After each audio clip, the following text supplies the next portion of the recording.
Hey, welcome to the photographer. Oh, hey. What's the podcast called? Oh man. Hey, wow. Under 10 episodes I'm allowed to make mistakes. Go ahead. Welcome to the Photography Brothers. It's hosted by your two favorite photographers on the tubes. I am Michael Costa. I'm a lifestyle photographer here in the Greater Toronto area, along with the other host of this show. It is Jared. Yes, Jared Poirier, the founder of Galaxy. I'm a photographer and a videographer, and I like cameras in my hand. Yes. And this is this is a podcast all about photography, ladies and gentlemen. We appreciate you tuning in to our latest episode here. I don't think that this episode is going to be a disappointment. There are some episodes that, I'll be honest, are when we're a little bit under prepped. But this episode here, this is a well-researched episode, a historical, in many senses of the word, episode of the Photography Brothers. And I've got a great topic here, probably groundbreaking in terms of photography podcasts. I don't think that anyone's quite examined a topic exactly like this before, not in the way that we're going to do it, at least. And Michael has some photography news to bring you all, so excited to get into that. At least I hope he does. Yeah, man. No, I'm good. Okay, nice. Michael, Michael, you know what to expect from Michael, folks. He's on the ones and twos and the news. I like that. That all right. Might be my mixtape name. The ones, the twos, and the news. The ones, the twos, That's and the not news. Hey, man, your first mixtape dropping. We can promote it on the podcast. Cross promotion. Hey, that'll be the next sponsor. Go for it. All right, let's. you're like this guy's getting impatient. He wants to talk about history. That was not me in high school. I have to use my degree, Michael. You're right. I have to use my degree. Okay, so. Yes, today, folks, we're going to take you back to a simpler time, a time in photography before Instagram, before the coronavirus, the 1900s, when things were simpler. You didn't have so much to worry about, other than, I guess, like World War II and like the Nazi regime. And trying to dominate the world, and also the rise of the Soviet Union. But other than that, things were a lot simpler, especially in the world of photography. So, let's just all hop back in the patented PHOTOBROS time device, and I'll transport you guys back to the early 1900s, and we're going to talk about one of the greatest photographers that has ever lived. I've been researching her for the last week now, and I can honestly say that, like, I say the word inspiring quite a bit sometimes. I'm a person who likes to be inspired, and I like to find things to inspire me, and this is definitely one of them. This is a truly inspirational story here. We're going to talk about Indestructible Maggie, Margaret Bourke-White, who was a photographer and photojournalist. Michael, have you ever heard of Indestructible Maggie before? A little bit. It was nice to read through the article. In college, we learned about a few historical personalities, and so she was one that we kind of glazed over, but it was familiar to me for sure. But to read through it was really nice because I kind of got that deep dive. So I'm excited to talk about this, man. She was a really interesting person. Yeah, and what class were you studying her? Oh, man. I don't remember the name of it. It was history. We talked about, like, Vivian Maier and some other historical pieces there. I did fall asleep for a lot of those classes. But, the name rings a bell. Hopefully you can stay awake for this episode. I got coffee. I'm good. He's got coffee, and I think I've picked out the most interesting parts here, and it is going to be a fascinating and, as I said, inspiring story. So, you ready to dive in? I'm ready. So, yeah, today we're talking about Indestructible Maggie. Why do they call her Indestructible? She is known as the woman who was torpedoed in the Mediterranean, strafed by the Luftwaffe, stranded on an Arctic island, bombarded in Moscow, and pulled out of the Chesapeake when her copter crashed. So yes, very indestructible indeed. And just to sum up right here a little bit of her credentials, we'll go into a little bit more detail, but just to give you guys a quick overview, some of the awesome things that she did.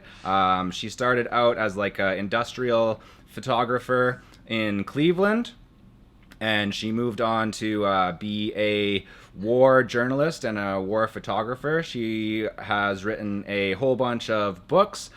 She was one of the only foreign photographers allowed into Moscow. She was at the front lines of World War II. She shot the first ever cover of Life magazine. So just insane amount of firsts. Like, as I was reading this, those people on YouTube that go in there like first, you know. She was that for a lot of things. So a lot of firsts, and probably more important than putting them up in the YouTube comments. She was like first in the history books for a lot of things. And we're going to see why. We're going to see the type of person that she was, why she was able to achieve all of the things that she accomplished. And I think that's going to be something that all of us can apply as photographers. I mean, I don't know about you, Michael. I'm not doing a lot of war photography myself. But just in my day-to-day life of photography, I think that there's a lot to take out of her story here. So yeah, we're going to get into it.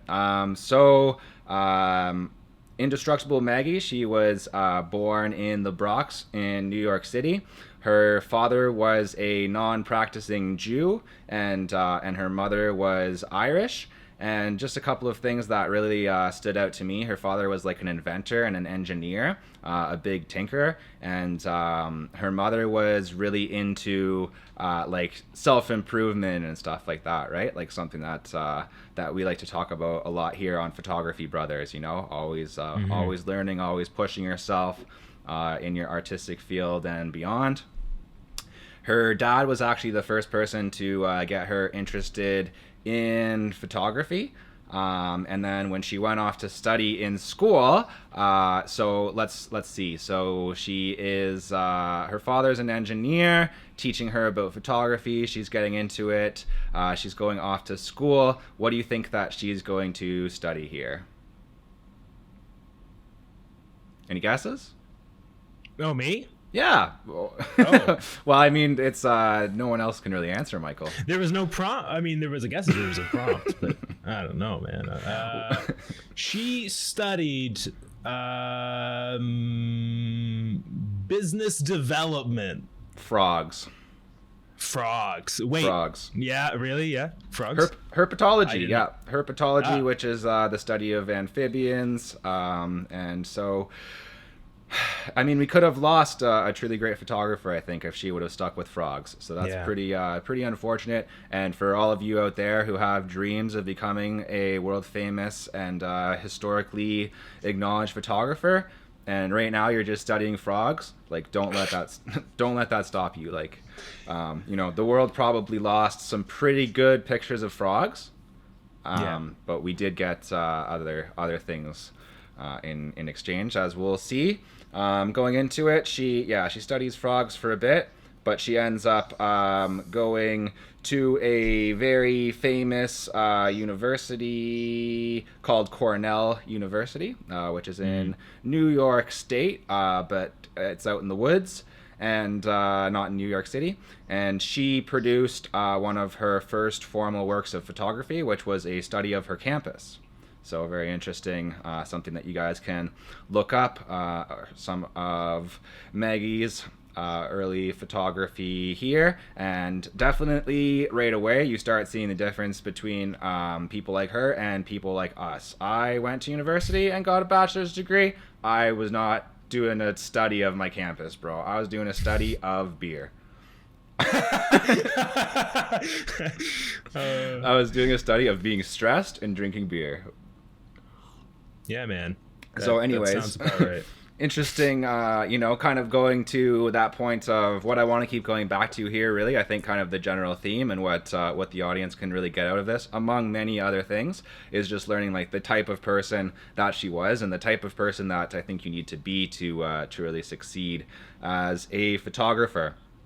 So yeah, her parents being very spirited people, very like self-determined. Her mother, like going back to her mother always wanting to push her to achieve more, and and her father being like a non-practicing Jew in New York in like the 1920s or whatever, like basically that's social suicide as far as I can understand. So definitely free-spirited people charting their own path.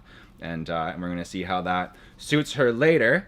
So her first big job, she gets out of school in New York. So as a Cornell educated photographer going into industrial photography, where do you think she goes next? She studies crocodiles. Yeah, she goes to Australia to study crocodiles. No, what you think she would do is move to New York City. That's what I would do in that situation. You know, you're right. born in the Bronx, educated in New York. You would head back to New York City. Not sure why she decides to go to Cleveland, where she gets a job in industrial photography, and she's one of the first people to ever be allowed inside of the steel factories to take photos, which is really interesting. And there's just like a note here that basically two things that two kind of barriers to her getting in there. Number one, the people who ran the steel factory, they didn't want photographers documenting the process as a matter of national security. So this is right after World War I. And obviously industry being a big part of total war, when like nations are using every single resource. They had just finished fighting a huge industrial war and they didn't want to be leaking out any secrets. Not really sure how she was able to get past this. Seems like she was just charismatic and she walked in. And we'll see this over and over again in her life. Like she just has a magical horseshoe and is just getting past these barriers over and over again. Maybe we can chalk it up to fate. Maybe we can chalk it up to her charisma and her drive. But we'll see that throughout the story here. So another barrier to her getting in was just the perception of women. And a lot of these, it's kind of funny to think, like when you think about what happens later on in her life, getting bombed by the Nazis and like taking photos and laughing it off, right? But these men at the steel mill saying like, oh, there's no way that a woman is going to be able to come in here with her dainty hands and her dainty camera and take pictures of this steel mill. And at first, you know what? Unfortunately, they were right. And this is a theme that we talk about a lot on the Photography Brothers, which is failure. We talk about this a lot. She failed. Her first photos at the steel mill were crap. They were totally black. And this is something that's very interesting. The black and white film at the time only reacted to like the bluer tints of light. And the actual melted steel was orange. So it wasn't showing up. So what she did was she brought in some special type of lighting and some assistants. Actually, magnesium flares is what they used. So her assistants was hold up the flares, and then she would take the photo, and that actually provided the blue light where she was able to capture those photos. So I think I got some magnesium flares back here in the equipment pile. Yeah, I'm always out here with my magnesium flares. Everybody knows that. It's one of my big hashtags on Instagram. Magnesium flares. And there's been lots of times, I'm sure, in Michael Costa and my career where we have pioneered techniques in photography and changed the game forever. Right? 100%. Yeah, with pool noodles, with everything. With pool noodles and gimbals and pool noodles on gimbals that you can, when you move the little mouse back and forth, if you set it to high sensitivity, you can like hit your friends with a pool noodle, provided that you calibrate it properly. Oh yeah, man. Oh yeah. One of the big things that you can do. Not to derail the podcast at all. Anyways, things I've pioneered, like, grabbing a drill and putting my GoPro on my skateboard and all sorts of things. But these daily things that photographers are problem solvers, right? It's all about getting that image. I think that, like, in all seriousness, I think that's something that we can all relate to as photographers, as like getting the idea in your head, right? And then becoming obsessed with like, oh shit, like how do I actually make this happen, right? I'm sure that you felt that before. Nice. Going right along, a few other things that we mentioned, her being allowed to go into the Soviet Union. Again, major barriers. I mean, she is a Westerner coming into the Soviet Union, and she, for some reason, was allowed to just take portraits of Stalin and his mom. Which I thought was so strange. Like, if I just showed up in Moscow today and I was like, hey, I'm famous photographer Jared Poirier, and I would really like to take some photos, and then they'd say, oh yeah, Putin and his mom are over here, come on through, Jared. So I just thought that was pretty hilarious, kind of fitting in with the general theme of her being in the right place at the right time. There's a period of time where she was hired by Life magazine, which you've probably heard of as Time magazine. If you guys don't know what magazines are, they were kind of like the internet, but like in a book back in the day. Kind of a book thing. Huh.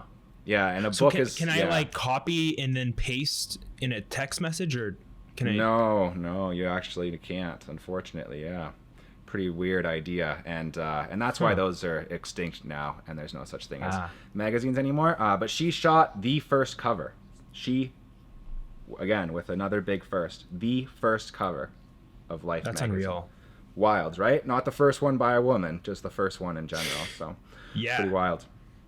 Well, that, like, you just made a really good point there. Like, it's not just another thing where it's like, oh, she broke a female barrier. It's like something where, no, like, it doesn't need to be addressed that I'm a female and I accomplished something, and because I'm a female, it's a big thing. No, it's like I was the first person to do this thing, like, and it was just pure determination. And sorry, go ahead, but I thought that was a really good point. Oh, great point, man. Feel free to jump in. You are the co-host of the podcast, after all. It's just to get through the story here and really get to all of these points. I'm just excited. I'm really been researching here and just falling in love with the story here. So just lots of interesting stuff. So speaking, and we'll talk about her husband. She got married a couple times. It really is someone who's this driven. I don't think that like that domestic life was ever going to work out for her. Just so you guys know, she married a couple dudes. One of them was named Eskrin, and some other homie. It's not really that important. Some other homie. She married a couple of guys, and they couldn't hold her back. But speaking of being in the right place at the right time, she happened to be in Moscow when Nazi Germany violated the Non-Aggression Pact. Something that we all slept through, I'm sure, in history class, and she was there to capture it, and she was the only foreign journalist who was there at the time, and she went on to basically fight on the front lines of World War II. Not that she was killing anybody, she was taking different types of shots, right? But all types of photography on the ground and in the air. She was actually grouped up with some air regiments and flew some missions, taking some photos there. So very interesting. Again, another first female photographer to fly a combat mission. And here's a part where I think Michael is really going to get intrigued. And this is the really interesting thing that I was teasing for you earlier, where in my research I came across something that kind of scared me. So really interesting. I got deep in the research, as I said. I got a little obsessed, I must say. And I found out which types of cameras she was using. I just thought that would be really interesting. And I was learning a little bit about the cameras that people were using to document World War II. So two of the big ones, the Kodak Medalist, 100 millimeter 6x9 f3.5. So very interesting camera here. You could actually still buy one today for like $500, and you would still be able to shoot photos with this exact same camera that people were using in like the 1940s. I just thought that was, or even 1930s, 1940s. Yeah, thought that was very interesting. Yeah, and as well as, so we have the Kodak Medalist was one of her cameras, and the Keystone Fairchild f8 240 millimeter, which shot in 5x7. That is the really big camera that we'll see her using when she's doing like aerial photography, or she's on like a battleship and she's holding some, like, it basically just looks like a big like pail and she's taking photos on it. That is, in fact, and I was able to confirm this with my research, that is the Keystone Fairchild f8. Really great name because it has an aperture of f8. You ever shoot on Fairchild, Michael? Not ever. Have you ever shot on a Keystone camera? I think like my oil is from in my car is from Keystone. I think. What about okay, let's try again. What about a Kodak camera? Oh, I've definitely shot Kodak, when you're in grade 3 and you're going on field trips and your parents don't trust you with a good camera, so they give you a disposable one. They give you a Kodak. So the interesting thing here, and this is where we get into the disturbing realization, why were they shooting on a Kodak camera? Why not use the very popular and very well-made Japanese and German cameras at the time? Because you were at war with them. Yeah, exactly. Yeah, though that's what I was just thinking. Yeah, that is so interesting.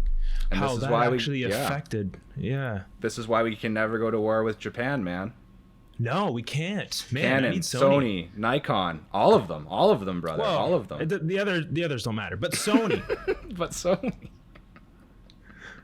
Come on, man. We got all these new cameras coming now. We need access, man. Yeah, we need access. So guys, please, like, I know all the politicians, Bernie Sanders, everybody, Joe Biden, everyone who's listening, please don't go to war with Japan right now because they have the good cameras. We don't want to go back to using Kodaks. But anyway, and people still they still love the Kodak Medalist. A lot of people still swear by it. It's really easy to use and really easy to fix, really easy to repair. So some interesting stuff there. So yeah, she's going around with the Kodak Medalist, which is a badass camera, taking great photos. And then you got those German fools out there. They're running around with Voigtlander Bessa 1. They've got their Voigtlander Bessas. They've got their Rolleiflex Automats. Michael. When you're out there with your Rolleiflex Automat, the photos that you take on that. And and you're just begging. You're like, someone please give me a Kodak Medalist out here. So anyways, so she had great support from the boys back at home making the Kodak cameras. Just some interesting stuff there. Something else that I was finding very interesting as we were still on the topic of the war, and this is something that really hit home for me. She actually releases a book after the war documenting her experience called Dear Fatherland, Rest Quietly, and she talks about some of her experiences in the war and how it actually helped her a lot to be documenting the war. The fact that she was feeling that the camera was kind of like a barrier between her and the atrocities of what was going on. Not that I document a lot of atrocities, but I've definitely felt this before. Like the camera's kind of empowering you and taking you out of like the mere situation of being an observer to being someone who's like documenting and playing an actual role, right? So I just thought that was interesting from an artist perspective. if any of this is thought-provoking, Michael, feel free to jump in here. It's going to be an extra long episode of the Photography Brothers today, guys. But we have a lot to talk about. Well, I think it's great, man. Like, it's we need to dive. I think as photographers, we do need to reflect on like the people who kind of paved the way, and generated inspiring art that inspired a generation, which inspired another, and then eventually we're here where we are, and we have our idols. And I think it's important to reflect. And as many Z's as I caught in my history class in college around this stuff, like it actually is extremely interesting. I think there's something to be said about taking the time yourself to just go and research something versus having someone kind of force it down the throat. But it's like, I have some thoughts. I want you to continue because I have some thoughts that maybe make more sense to touch on afterwards. So go ahead and wrap up. Yeah, for sure. We've got a little bit of her life left to cover, and then we'll dive into some pontificating here, some final thoughts on the life of Indestructible Maggie and the implications for us today as photographers. Just so much to think about. So after World War II, she goes to India and documents the partition of India into India and Pakistan. I'm not going to get into it a lot here. Actually, before that, she shouldn't really treat this as a side note. In World War II, she was there for the liberation of death camps, and she documented that as well. So we do have to mention that. I don't want to bum everybody out here on Photography Brothers. I guess it doesn't bum people out because they were getting let out of the death camps. So she was there when they let them out of the death camps, and everybody had a party, and she took some photos of that. And then she went to India to document that. That is, India used to be a British colony, and then one day they just decided that they'd make it 2 countries, and those guys got in a bunch of wars about it, and it all involved this guy named Gandhi, who you may have heard of. And in her quest to document historical things, and again tying in with her seeming to, honestly, man, I don't know how to describe it other than, like, sometimes it's her charisma, but sometimes it's just fate. Like, she took photos of Gandhi hours before he was assassinated. That's unreal. Right? Like, there's some things where you're like, okay, maybe she, like, with taking the photos of Stalin and being there in Moscow and all of these things, maybe some of them, like, she just sweet talks her way into being there. But there's some times where I'm just like, wow, like, you put yourself on a certain path and things line up, right? So she took either the last or one of the last photos of Gandhi. Yeah. Wow. Very true. Yeah. Very true. Crazy, eh? Yeah. Yeah. And then, we're going to talk about something a little bit sad here, but there will be a happy ending to the podcast. So she eventually got Parkinson's disease in her 60s. And if you guys don't know much about Parkinson's, it's basically the worst thing for a photographer to get. Screws up your motor skills. So it would make her basically impossible for her to operate a camera and do what she loves. She was still, like, writing and things like that. She actually put out her autobiography at the end of her life. It's called, like, Self-Portrait or something like that. Portrait of Myself. You guys can pick that one up and read it if you want. I actually might do that since I am really, like I said, really in love with this story and really in love with this person, Indestructible Maggie, and I think I'll pick up her book and read it. But just such a fascinating life. Just pushing down so many boundaries, like you said, not just as a woman, but just as an artist, as a photographer, and as a human being, right? Like, there's all of these barriers that were put up, like the West versus the East, or women versus men, or Pakistan versus India, and then you just have all of a sudden this person who's just acknowledged as being, like, pure, like, seemingly just a pure-hearted badass. And everybody just says, like, oh, well, like, let's, every other stupid thing that we're fighting about, let's put that aside because Maggie's here and she's got to take some freaking photos. Yeah, what do you think, man? What does this get you thinking about? I think the really interesting thing, and you touched on this in a few different ways, but like although she broke through gender barriers, she was mainly just concerned with like expressing what she felt was the true meaning of photography. And as I read through a couple articles, there was like, that was a very prominent statement that she would make. It was just, this is what she felt what photography should be, capturing, documenting, and as you like very well highlighted, like there was a lot she was passionate about, and a lot that she felt like she needed to capture. And whether that's determination or luck or whatever it is, I think one feeds the other. I think just luck, whatever you determine luck is, what I typically find is that luck follows hard work, right? You have a goaltender who's playing really well. Sometimes it's going to hit the post a few times that night because he's in the zone, he's covering his spot. It just, you just got to put that foot forward, and she leads by example there.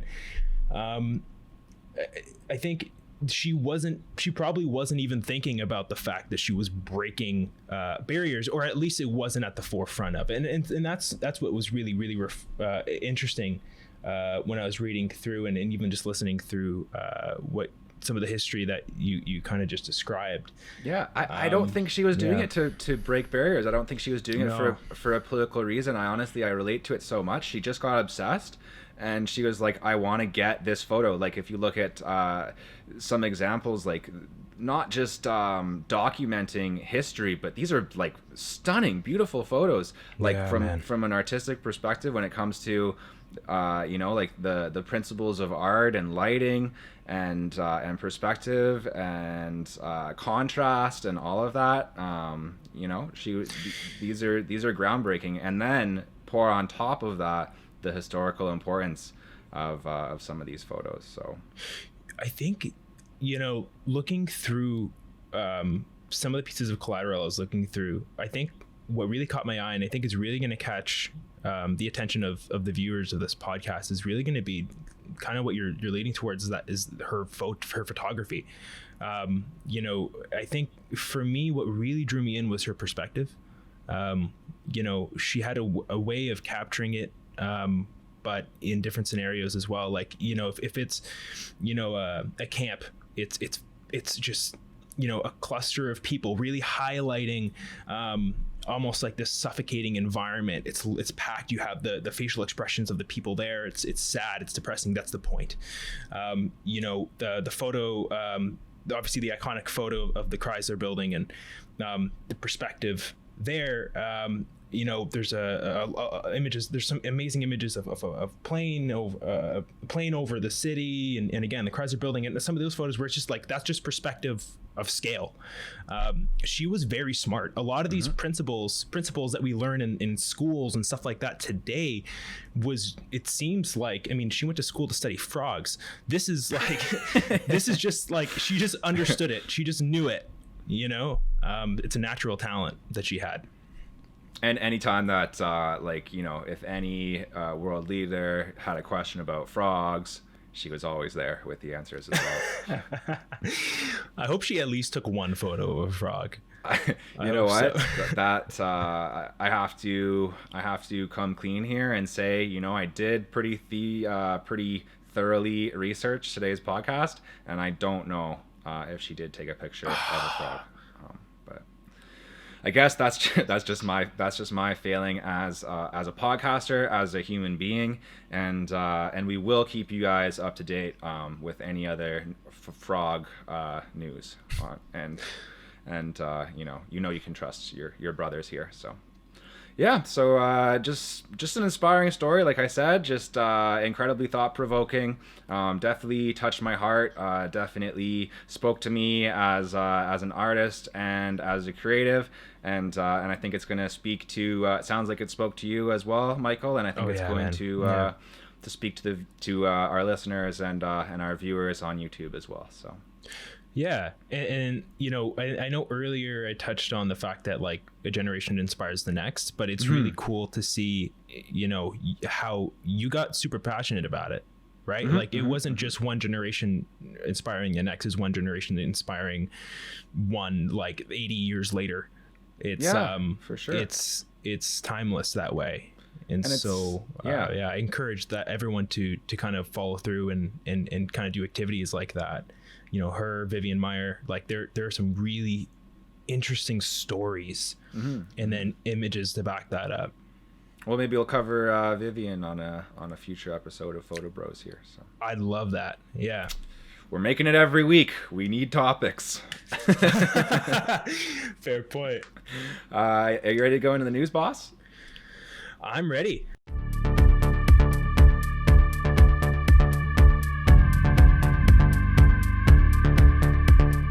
Welcome. Yeah, okay. Welcome one and all. Welcome one and all out there in the podcast universe. In the podcast universe, I'm going to say. Thank you for tuning in again to the Photography Brothers. Thank you for sticking with us through the historical perspectives all the way back to the present day. Because that's where the Photography Brothers live, after all. In the present, we're here. A lot of other podcasts, you know, they claim to be with the times. But here on Photography Brothers, we're here every week, folks, and we are staying, as I've told you before, on every single edge. And you know, we're not just a couple of photographers after all. We're a couple of smart guys, and we know about other things as well, like current events and pool noodles, frogs. And these are the types of things that people have come to the Photographer Brothers news segment for. So, That's Michael, right. I understand you've got a hell of a news story for us today. There is no way I can follow up what you just said, but it is something that I'm excited to talk about. We got some news in Sony land. Okay. I know, Jared is a big Sony fan. He's going to be switching over real soon. So they've been begging, man. They've been sliding into the DMs, and they just keep asking. Every way possible. DM, Facebook, private message, carrier pigeon, direct mail, email. They were doing a message in a bottle. I walked out on my balcony this morning for my coffee, and they were doing smoke signals down there. Didn't you have there was a Japanese guy came to your door yesterday? Yeah, and he brought me noodles, and then he said, and I thought that was, and then he told me all about how Sony has the best 4K technology and in-body stabilization, and then he left. I thought that was weird, and the noodles were pretty good, though. Well, Sony might be leading the way in 8K. We'll see. So see my transitions. I'm working on them. So good. Sony, thank you.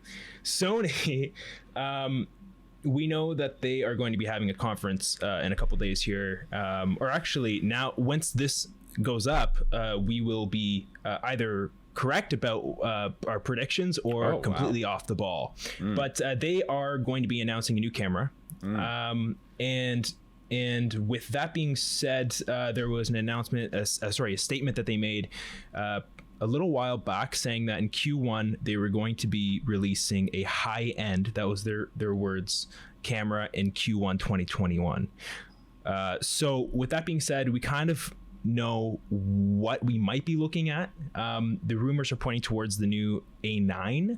It's been a few years. 2017 was the last time we saw that camera brought to light. So we're due. We are due. I think some people are asking about the A7 III. It's more than a capable enough camera already. I think it can live on for a while. Yeah. We're good. I mean, the A7C is kind of just like a smaller version of that was released not too long ago. Just make it cheaper. Just make it a bit cheaper. Yeah. Exactly, man. And we have some fan theories talking about the A7 A6700. I don't think that lines up with the statement that they made, and I also don't think it's needed. It wasn't too long ago. It's still more than capable. I think they've already done a lot in the last couple of years of backfilling their crop sensor lineup. So I think we're going to see something in the A9 section there. So one thing I found interesting is I wanted to look at what were some of the rumored specs, and it's going to be interesting to see, what this actually looks like in a couple of days when it gets announced. If it is the A9, we're looking at potentially a $5,000 camera. Holy moly. We're looking at 8K, 30 frames, and 50 frames roughly 50 megapixels roughly. So that is cool. Oh, that's crazy. That's a lot of pixels, boss. It's a lot of pixels, young blood, and I'm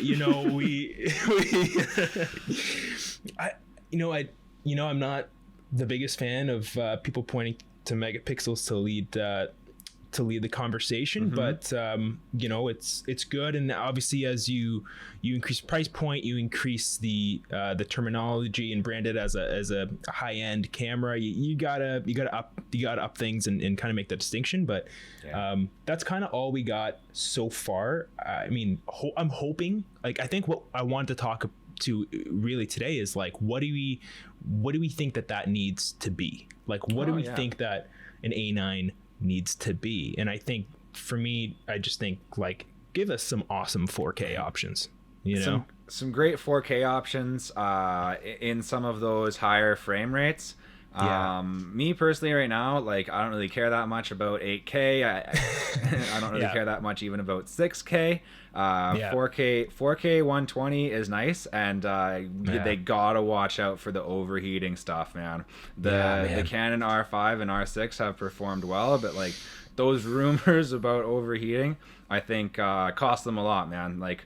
There were definitely some people who were guaranteed going to be getting into the new full frame mirrorless Canons, and definitely some people who got out because they were no, you know what, screw that, these rumors about overheating and stuff, I don't want to be embarrassed at a shoot, so those, for me, that's the biggest thing. You're gonna be pushing 4K, getting into some of those crazy frame rates, and no overheating problems, and keep the grips big.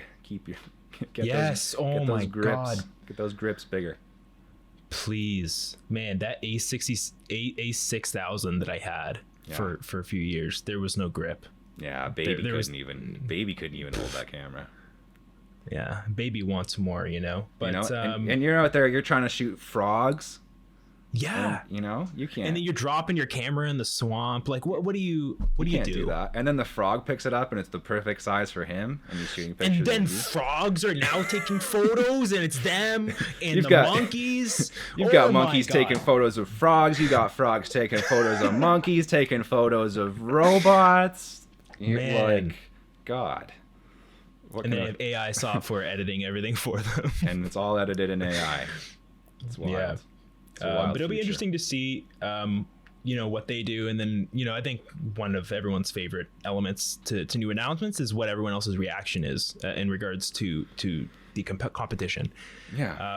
But, we talked a little bit in the last episode about where we think Nikon's probably going, really doubling down on the mirrorless game. And I think Sony has to be very calculated right now because Canon is sneaking up. We talked about the sales from their mirrorless lineup. We know Nikon's fully diving in here. So Sony isn't as they're still leading the pack, I think, but I don't know in the mirrorless side. Sorry, but certainly, they have to be very calculated right now, and it's gonna be interesting to see what they put out. Yeah, it's going to be really interesting. I talked a little bit before as well. I don't think that going in the 8K direction is necessarily great to provide a historical analogy. Since we were talking about a bit of history today, you could consider Canon's move pushing out 8K cameras as kind of like what Reagan was doing with the Star Wars program, right? Pushing the USSR. It's very much the same, Michael. It's very much the same situation. It's the same. Don't look at me like that. You don't even know how I'm looking at you. But it was filled with doubt and disappointment. Yeah, but I think that to explain that analogy, I think that that might be a move by Canon to kind of push Sony into making a mistake here. So yeah, pushing them to try to compete with 8K technology, and then they put out a camera that overheats, and then that's their problem, and then Canon's laughing. That's right. You know? That's right, man. So here's my prediction to end this news topic or whatever. My prediction is that 5,000 is spot on. Mm-hmm. I think we're gonna get 4K 120 and 1080 240. Mm-hmm. 50 megapixels sounds about right. But I think if they can tackle a really, like you mentioned earlier, like a really high frame rate under 4K, that could really help them be competitive right now. Because really, that's the only piece that that brands are kind of playing in right now is kind of resolution. Yeah. And so I think a lot of photographers, like it was flashy. It was like the Blu-ray player for a while. Like everyone was kind of putting their hands on it, but you really have to add a bit more substance to that. And I think a really high frame rate at that quality could be something right now that sets them apart from the competition in that price range. Oh yeah, definitely, man. Everybody expects the camera to take great photos at this point. Yeah. I mean, with 30 megapixels, is it really that different than a 50 megapixel photo? I don't know. No. But yeah, going into those things of really offering great quality video, I think is going to be the distinguishing thing. I think that's the biggest thing that's changing right now, from my perspective. Whoever's going to win is the person who offers that camera that shoots great photos and fantastic video. That's to me, that's the trend right now. Agreed. And yeah, I'm excited to see what Sony puts out in the next little bit. And mostly excited because I'm excited to see how Canon reacts to that, and then the next camera that Canon puts out might be something that I am interested in buying.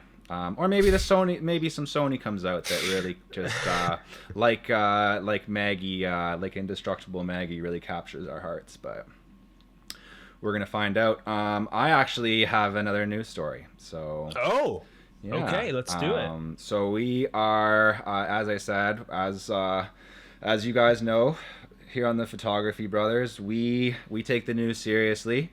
And we always want to be offering you guys scoops here on Photography Brothers, and this is actually a scoop for you guys here. So I don't know if any of you guys are on the internet, but there's been this crazy thing right now on the internet with this Bernie Sanders photo that everybody's been taking, going in Photoshop, putting them on different things, you know.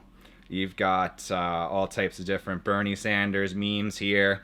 I work with a lot of real estate agents. They're making Bernie Sanders memes now. My mom's sending me Bernie Sanders memes. So yeah, this is really we were talking in advance of the inauguration. Again, me and Michael, we're some smart guys. We're really, always abreast of the goings on in the world. Certainly, from photography and beyond, we wanted to find a way to talk about some of these occurrences, and here's our chance right here, because this is photography related news with the Bernie photo. So a little bit of background information on this photo. It was shot by photographer Brendan Smolowski. Really hope I'm saying his name right. Interesting thing here, he is a former sports photographer, which makes a lot of sense. If you can capture the fast action of sports, then you can capture the fast action of politics. So some of his background there, and he was there on Inauguration Day, captured the picture of Bernie Sanders, and just a few weeks ago he was at the Capitol when all of the what do we want to call them, Trumpers stormed the Capitol. Stormed the Capitol. No Photography Brothers fans there, by the way. I didn't see any PHOTOBROS merch there, luckily, so that was good. Yeah, you guys are smarter than that. But Brendan was there taking the photos and really documenting history, as we were talking about today, documenting history. And he was saying that just in some news stories that I was reading, some interviews with Brendan, he was saying that he didn't expect the photo to go viral. That was never his intention. His intention was just to capture a good photo, and he thought that it kind of really Bernie's expression and general demeanor was kind of reflective of a little bit how everyone's feeling right now, I guess, in that situation, being on the sidelines of history there and capturing that moment in time. And he said that it was actually his boss who called him and told him that the photo was being posted all over Twitter and stuff like that. I guess he is a pretty busy guy. He doesn't always have time for social media. But today, Michael, Brendan did have time for social media. So I hopped on to Instagram as I was preparing the episode today, and I got in touch with Brendan and I asked him for some specifics. I was able to find just in my general news reading what camera he was using to capture this, and all that I could find was that he used a Nikon DSLR with a zoom lens. I mean, anyone could have probably assumed that. Sports photographer moving into political photography. So I wanted a little bit more detail here on Photography Brothers, and I actually got a scoop. So slid into the DMs, and Brendan was nice enough to shed some light on just how he captured this famous viral picture of Bernie Sanders here. So he was shooting on a Nikon D6, very expensive camera. They're like $8,000. He was using a zoom lens, a 180 to 400 f4. With a 1.4 converter, which means that the actual photo itself was taken at 540 millimeters, f 5.6 with a shutter 1/320. Isn't that wild? Isn't that wild, man? That we know that, like, just it's crazy. What do you expect, man? PHOTOBROS, no frog goes unturned. No, all right. We are, as Jared mentioned, at the forefront. At the forefront. Dude, that is an awesome scoop, man. You waited till now? Crazy. You wanted you to tell me in front of everyone too? Dude, man, I didn't message him until I researched the Maggie stuff, and then I researched the Bernie stuff, and I swear to God, bro, 20 minutes before we switched on these cameras, I was like, I should probably text this dude. Wow. And he got back to us, man. Super nice of him, and shout out to Brendan for that. Like, honestly, that was really cool of him. So. Yeah, just a little message for Brandon. Shoot Sony, man. It's Brendan. It's Brendan. Oh, Brendan. My apologies. That's what I said. There was there's an interruption in the mic. It's a Zoom thing. Zoom can't get it right, man. Yeah, Zoom can't get it right. But shoot Sony and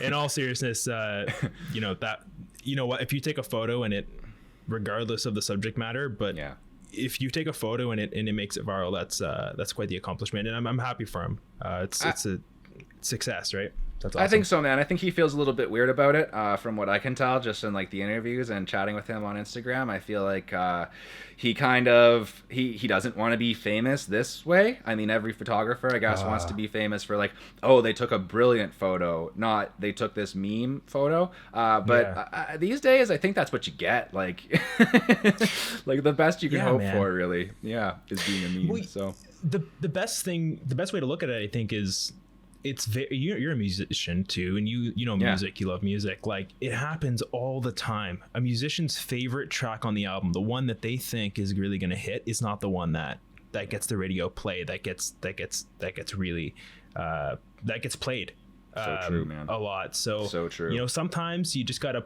take as many photos as you can, and bring your camera, have it available, go to that event, go to that gig, whatever it is, and kind of just hope for the best, and not kind of have too many expectations, but to just allow success to come as you push forward, right? So, like, good for him, man. Yeah. For real, buddy. I think that's been the theme of the episode, really, is like, you know, we talk a lot about luck and people getting lucky, you know.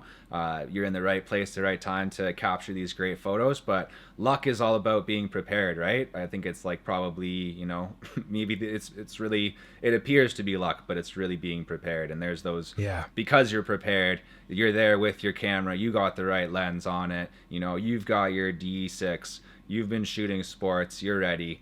You know, you can see the moment and you capture it. It's all about, there is going to be that luck that comes up, but you gotta put yourself out there. You gotta be in the right location, and you have to have the practice behind you to get that great photo. So, putting yourself in the position to be lucky.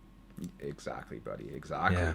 And that's what we're doing here on this podcast, putting our listeners at the forefront, giving them everything that they need to know to get lucky in photography and their creative ambitions beyond. Isn't that right, Michael Costa? That's right. That is correct. And I appreciate you being here, man. You're an excellent co-host. I really could never in my life have ever dreamed of being on a podcast with such a great co-host such as yourself. And jeez, thank you. Thank you. Man. Thank you to the viewers. Thank you to our listeners.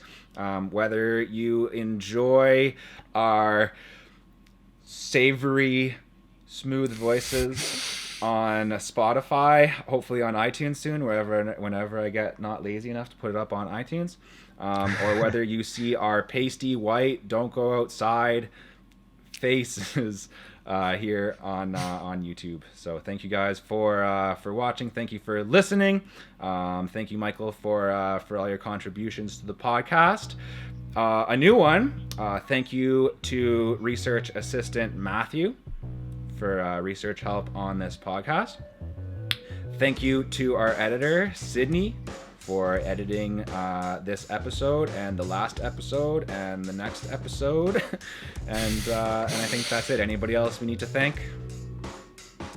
I'd like to not thank my camera for dying, but it's okay. We'll focus in on Jared's face as I do this last bit. But yeah, man, just thank you to Jared. You know, man, like we've had was it five episodes now? So I'm loving the flow of it. I'm excited to be doing this on a weekly basis, and yeah, man, I'm excited, and it's because of you, man. So thank you for bringing me on and for putting out some really good content. Awesome. Looking forward to next week, and we'll see you all then for another episode of the Photography Brothers. Peace.